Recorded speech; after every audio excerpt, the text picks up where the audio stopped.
Welcome to the Been There, Done That podcast with Angela Dunn Cartledge.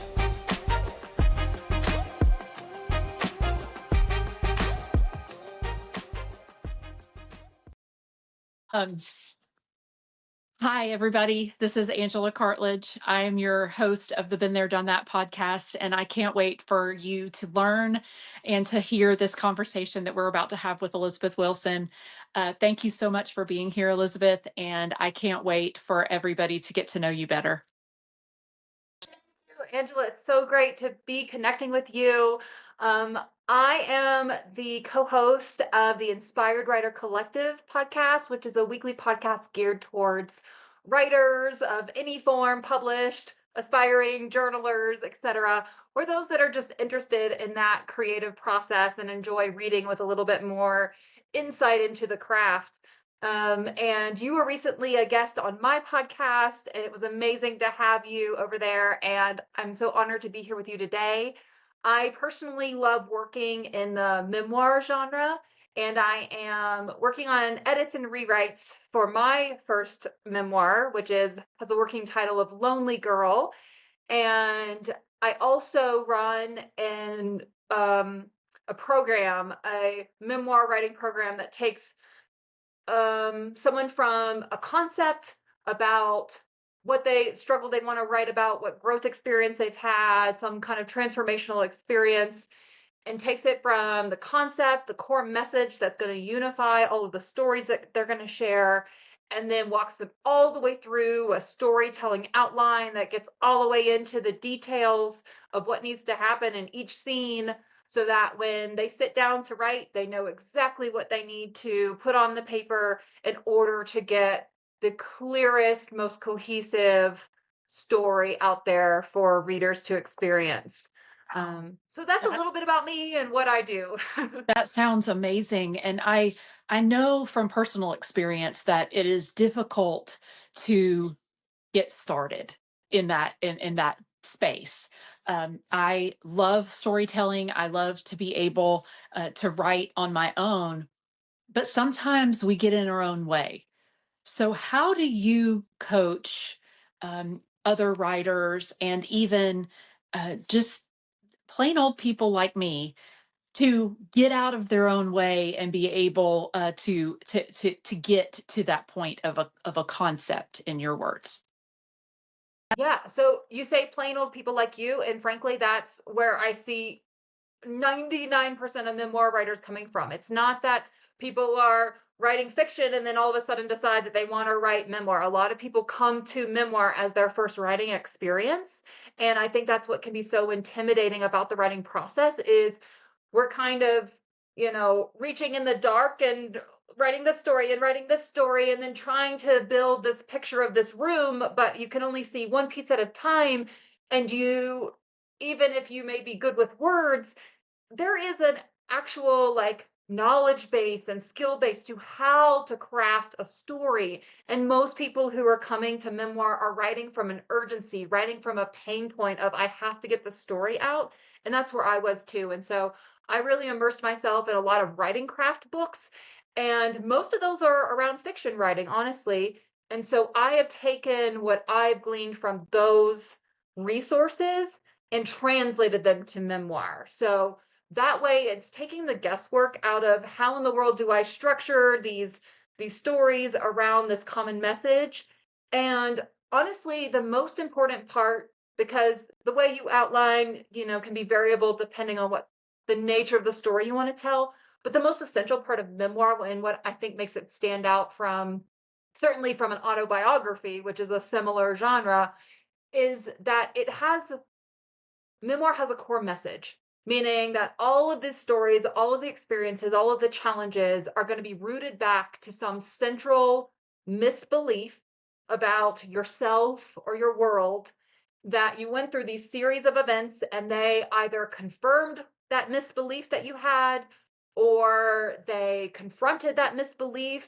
You may have teetered back and forth between updating your beliefs and whatnot. And ultimately, by the end of the memoir, your reader should see that you have a newer, more truer belief about yourself or your world. So, to kind of break that down a little bit and give a more tangible example, for me in my memoir, what I'm talking about is that sense of loneliness I had and this misbelief that in order to feel belonging, in order to be accepted, that I had to be careful in how I presented myself, that I used things like people pleasing, alcohol and social situations, just a number of different like techniques, right?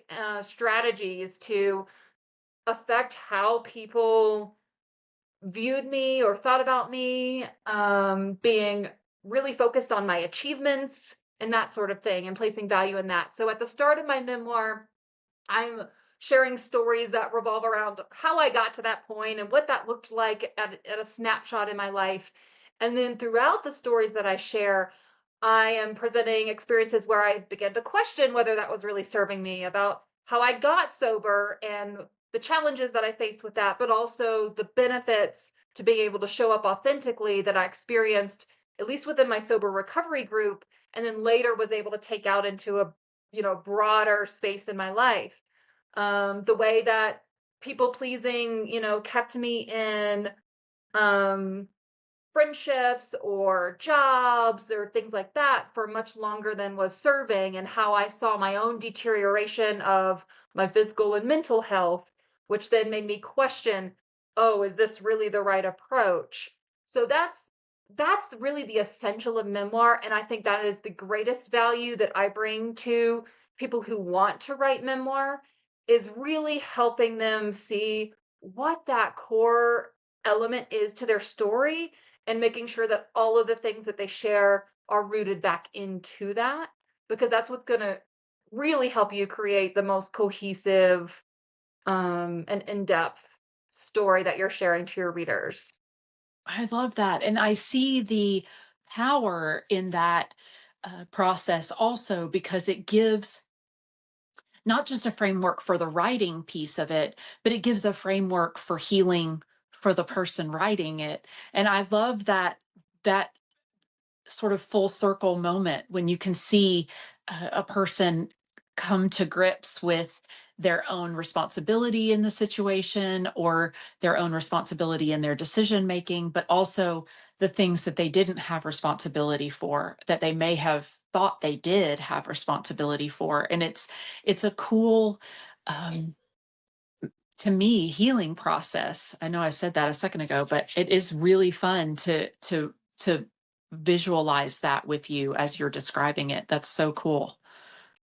Yeah, healing is certainly the right word. Nothing has um been the catalyst for my own personal development quite like writing my story has been. And even if I were to just stop at this point and never publish it, like, I have fundamentally changed as a person, and being able to look back and analyze these essentially cycles that I was repeating in my life. And granted, the memoir only encompasses, the later portion, like the last maybe 4-ish years. Well, I guess 6 years.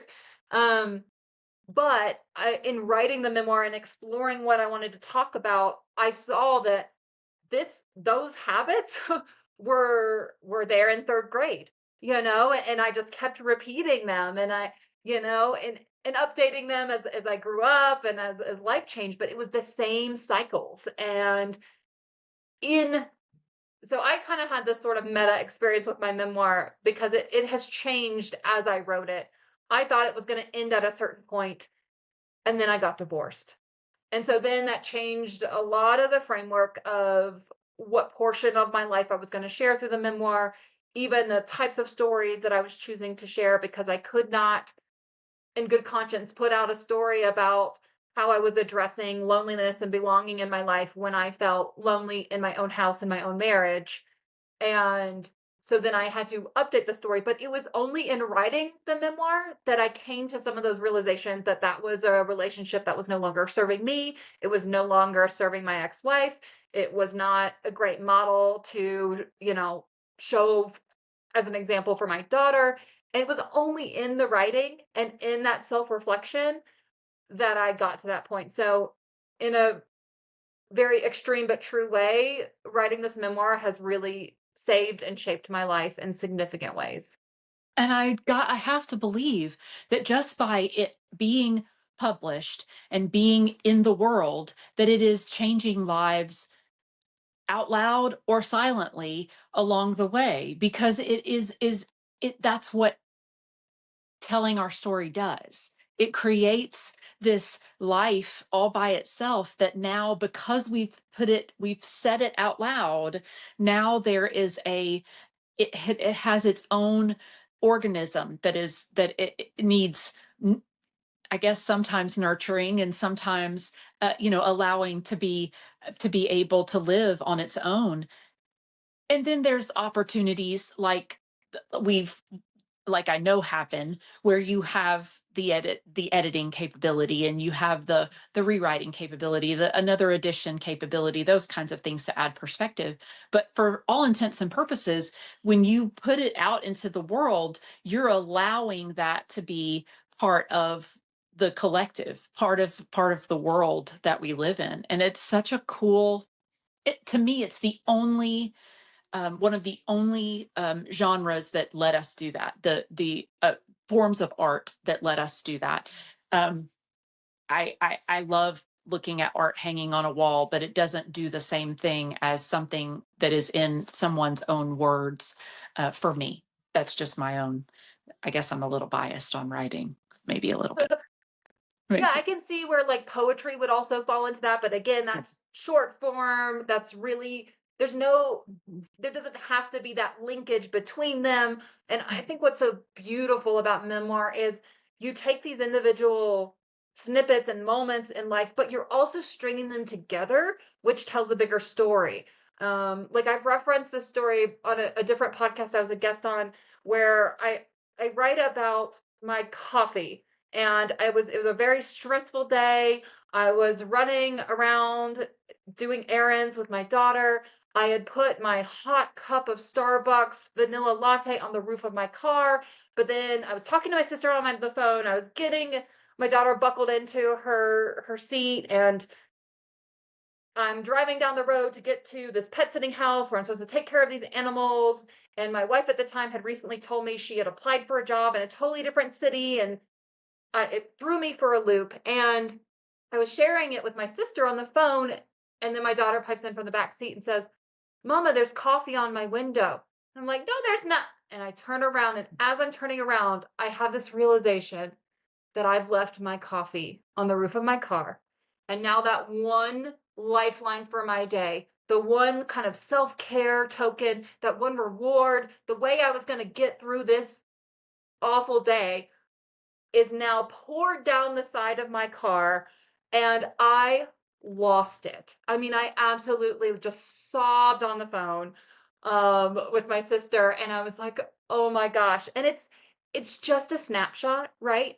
But there's memoir has this ability to take that snapshot, and maybe you've not experienced that same thing. Maybe you've not had your coffee be abandoned on the top of the car, but that feeling, right? Like we've had that feeling, all of us, where we were holding on to something as a lifeline.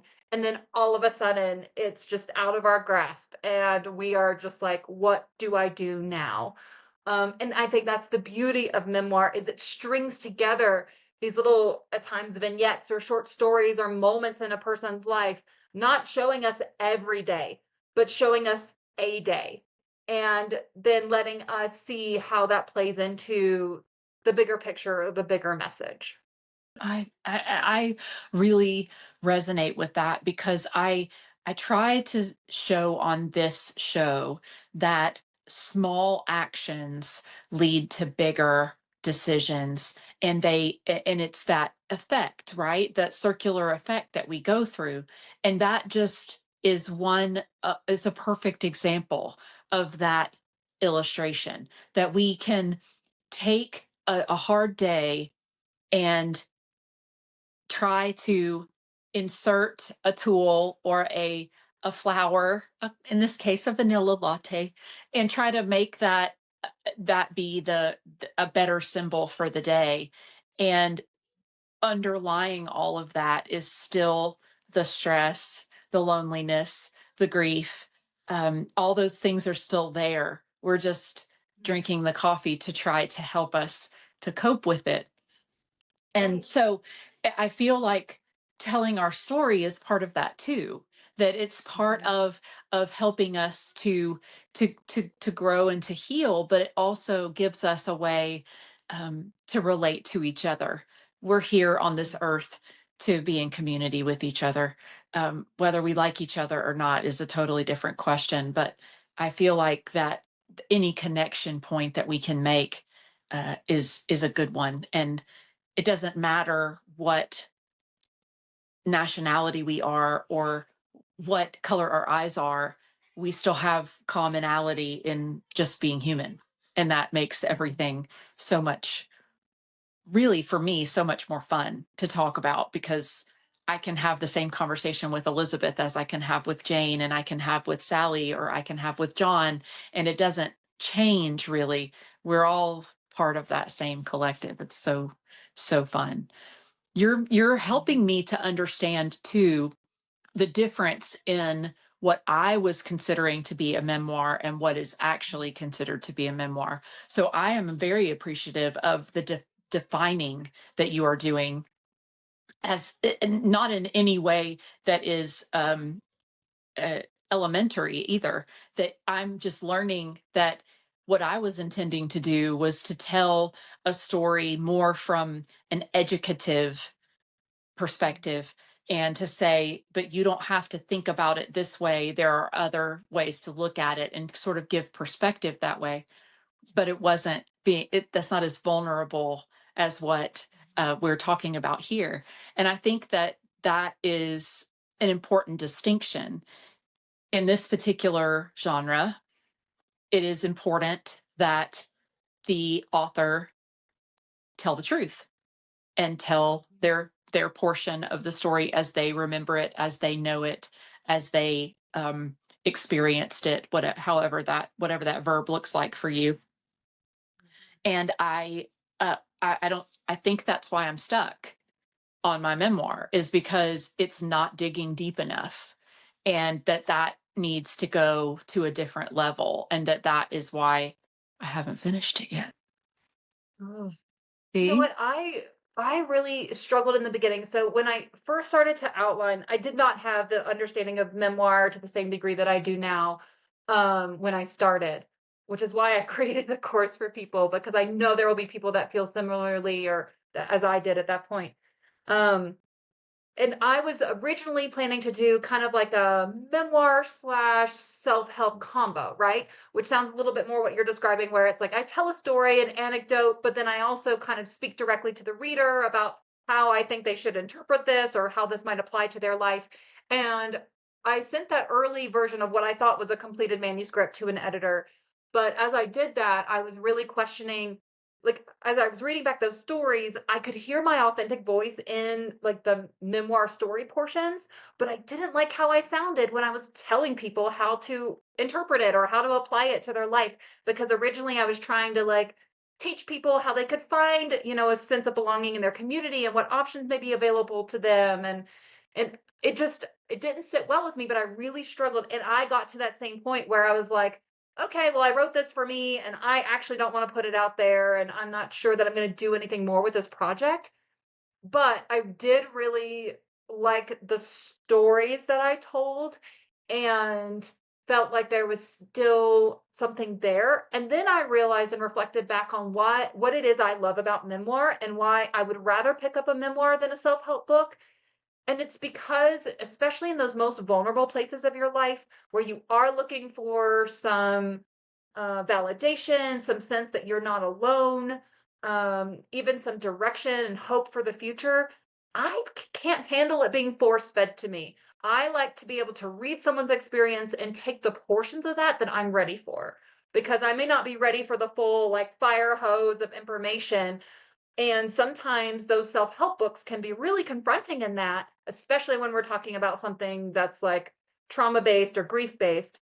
And that's when once I made that switch in my own realization of what it is that I gravitate to with memoir, then I felt like, okay, I really just need to put my story out there and just know that the reader's going to take from it what they're ready to take and what's relevant for them and what resonates for them. And I don't need to do any explaining, any distilling it down. I don't even need to say, you know, you could take this or you could leave it or you could have a different experience. I literally just need to say, my experience was blank, and share what my emotions were around that time and the decisions I made and why I made them. And the reader is smart. Readers are smart. We can figure out, oh, well, I can see that person did that in their situation and that's different than mine. And therefore, that's not necessarily right for me. But oh, when they were in this moment and they did this, that could be helpful for me. I want to try that. Once I like stepped back and trying to be an authority on my own life and how people should implement it potentially into theirs, I felt so much freer. And honestly, I was able to tap into a deeper level of like vulnerability in the stories that I was willing to share because I removed that requirement on myself to tell people how to interpret them. I have experienced that so much in doing this podcast, in that I felt like in order to be able to give advice on something, I needed to be certified in something. So I Mhm. needed to go and get a coaching license, or I needed to go and become a therapist, or I needed to somehow be able to turn all those things in because then I could give advice, and I could feel like I was, uh, I don't know, professional enough, Mhm. worthy enough to be able to say what I experienced. But what you just put into that beautiful capsule of an answer was so profound to me because there isn't a need to give a reason. There isn't a need to tell them how to fix it. You can just give your experience and say, you can either take these nuggets, whatever nuggets are in this thing, and you can implement them yourself, Mhm. your own way, in your own Angela or Elizabeth bucket, whatever that looks like for you.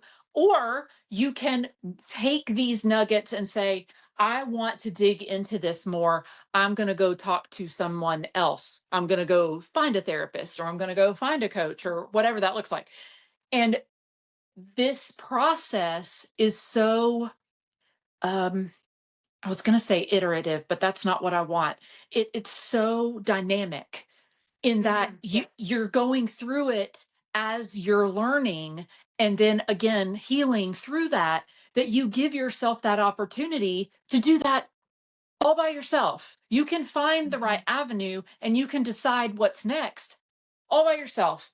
And it's so empowering.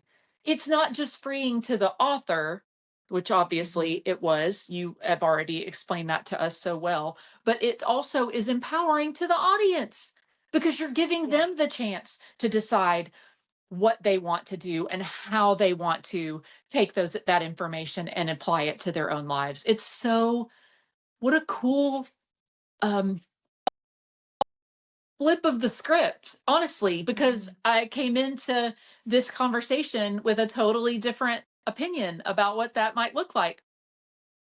Not that I can't implement both things, but Right. I mean, I always like to call myself a professional big sister because I'm the Mhm. oldest in my family, and my husband is an only child, and so then that just made me become like the big sister to the whole world, and so Mhm. I do that naturally, but you Do they can't write. listen to you though? Because I'm a big sister too, and they don't listen. It doesn't matter. You can scream it from the rooftop and they won't listen. It's better just to put the example out there. Just give them the chance to take the information and do something with Yeah. it. It's brilliant Yeah. because then it's like you're making it their idea, right? And then you can Yeah. be like, Yeah. I did that. That was my Yeah. idea. I did Right. that. But you know that, and you don't have to say it out loud because you don't. You can just have that inside you and in your heart as knowing that you were right. That's the beauty of it, though, is that Mhm. it allows for interpretation and Mhm. perspective from the other person. Brilliant, absolutely Well, brilliant. and the other piece too that I realized that I had to do some introspection on is like I recognize that the reason I was keeping or wanting those self help aspects or distilling it down is because I was trying to mitigate the judgment that I was afraid that I was going to receive in trying to tell someone how to interpret my story. I was trying to narrow the ways that they could. Um, and that was all in an effort to mitigate, potential judgment over the experiences that I was sharing with the reader, right? And so that's the other piece too, is like being able to step back and realize that people are going to interpret it however they're going to interpret it, regardless of whether I tell them that it means this or it means that. And in just removing that aspect of the chapters of like, and this is how you apply it to your life. Um, I, it is scary, but I open the doors to then let people distill it through their own filters, which may include judgment. If they've, internalized that as a negative thing, then so be it. Um, but I recognized that that was why I was trying to do that, because I was trying to control how a reader might interpret or judge my experiences. I love that so much. I do that with humor. So I can Yeah. absolutely relate to that so much. And that was the intention. That's where I've taken my book so far, is with a humor spin. And so Mhm. I think that is authentic to me. I think I can say that with confidence. But Sure. I also um, can see the value of digging in and not trying to um, control the outcome, control the result, right? Um, gosh, that is so powerful. Just can't even stand it. It's so great. There's some The great references to utilizing humor in storytelling and still allowing the poignancy to shine in it's a book called Storyworthy, Ooh, and I think I know that book. I I'm think I blanking on the author's name, Matthew Dix, I think. And are you familiar with the Moth storytelling competitions? Where I think it's like a 6-minute orally told storytelling competition, and he's been a winner at all the different levels. And so he's written this book about how to craft your, nonfiction story, but in a way that conveys a message. And he's really good about instructing, the storyteller on how to use humor to, ease the tension where need be, and also to like allow for the audience to have various layers of realization. So there is definitely a place for humor, and it is a vital tool. And there's ways that you can use it to actually make the stories more heart-wrenching and more poignant by sort of distracting your audience with the humor temporarily, and then throwing the emotion that you want them to experience following it. So I only know because that's one of the books that I utilize within my memoir course, and like help people understand the different tactics that he talks about. But that may be a great reference for you to look at to know, like, if you are ever concerned about overusing humor or where's the right place for the humor, it is absolutely a phenomenal storytelling tactic, and can make your stories even more impactful. I wish I was funnier. I think sometimes I worry that my content, because of how I just naturally dig into the raw emotion, I, I'm worried that I'm going to traumatize my reader sometimes if I don't provide that levity. You got to ease off the gas every now and again, just to enjoy the scenery. I really appreciate that tool offer because I I do feel that I specifically tend to I gravitate toward humor to lighten the load for other people. So I do it as a way to ease the tension before we get back in. Um, I would say honestly that I it would probably be okay with me if that fizzled the tension, if it just completely Yeah. diffused everything. But that's not the point of what we're trying to talk about here. And that is to get all the way through. We're working Mhm. on the process of taking multiple steps toward healing, not trying to stuff it in a box and keep it in the closet for another 10 years or however long you've been struggling.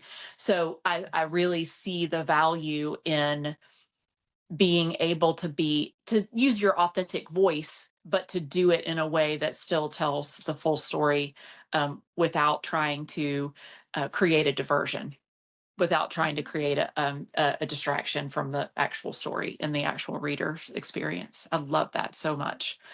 And what you're sharing reminds me too that like we are the experts at our own stories and only you can tell your story. So the way that you tell it is going to be authentic to you. And so if you are the kind of person that naturally instills humor into your stories, it makes total sense that you would tell your story that way. Whereas I have to remind myself that even though I wish I could, impart some humor, if it's not naturally there, it's not going to come across the way I want it to, as much as I may want it to be there, because it's just not natural for me. That's so it's just so powerful to know that, especially in this moment, that you and I connected the second that we started talking the first time. And Mhm. now we're having these wonderful in-depth conversations, but still the underlying connection is still there, but we're learning and building blocks on top of that. To me, that is the critical piece of storytelling, is to be able to have a foundation of trust, and then you're building the details around that foundation. So I guess what I want to say to the audience is start, however that looks for you. What advice would you give to the audience for the healing process that this can provide? What would your first piece of advice be? Journal. Yeah. And like you really don't have to like even if you ultimately want to turn it into something published, something edited and polished, like it does not have to start there. For me, all the bulk of the healing came through the actual initial writing of the stories. There has been another layer that's happened in my editing process as I've taken sort of this like originally a lot of memoirs talk about this having a more of like a vengeance focus of like, oh, I'm going to really show them by telling my side of the story. And as I've been able to write my stories and as I've gone back and edited my stories, I've come to a greater acceptance of what's my stuff, and what I'm responsible for, and an acceptance of just what is. And I'm not out for vengeance anymore. I'm not out to, blast anyone or ream anyone or right the wrongs done to me. I'm just simply sharing my story. So there is another layer that happens in the like actual writing for publication purposes, but so much, like probably 85 to 90% of the healing that I've experienced has simply come from the writing down of the experiences and the mental processing. And there's a lot to be said with handwriting too. There's been all sorts of studies about the way that your brain processes the information because your handwriting is so much slower than typing. Your brain has time to make connections that you would not normally be able to make by a different medium. So grab a journal, grab some pencil and paper. I had to do this in some of my stories because some were too scary to commit to the computer when I initially sat down to write them. And it felt safer to me to put it in a journal and then I could decide what portion would go, in a manuscript or whatever. But that would be my biggest advice is just to journal. Yeah, and it just takes a blank spiral notebook that costs $1.50 at your favorite convenience store. So that provides more like a diary kind of feel for me. That I'm writing this for myself. I'm writing this to help me to be able to understand what's happening, and it will end up becoming its own its own thing just by itself. Love that so much.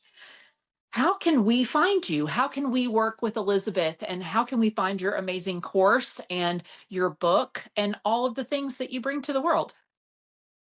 Well, you can find me weekly at the Inspired Writer Collective podcast. We have both a YouTube channel as well as an audio version of the podcast on all of your regular podcast streaming platforms. Um, I'm most active on social media on Instagram at @ewilsonwrites. And then as far as following along with my writing journey, and the memoir writing course. You can find that at elizabethcwilson.com. I'm currently in the rewrite and editing portion of the memoir, so it's not published yet, but I have a monthly newsletter that goes out that you can subscribe to. And in there, I'm actually including the stories I've cut from the memoir. So even before the memoir is out, you'll get exposure to some of the early stories that were in the early version of the memoir that are no longer have a place in the actual publication. So you'll get some insight into my writing, into my style, into, a little bit of history of my life. So that would be a really fun way to connect with potentially, future readers if that's your vibe. So I would love to have anyone interested subscribe to that newsletter, which you can do through my website. I love that. And I am so incredibly thankful for your honesty, your vulnerability, your willingness to share what you've learned in your process, but also your passion for understanding that healing can come through this. I am super excited now to jump back in and start making this my story more of an authentic story. I'm incredibly thankful for you. Thank you so much. Thank you for having me.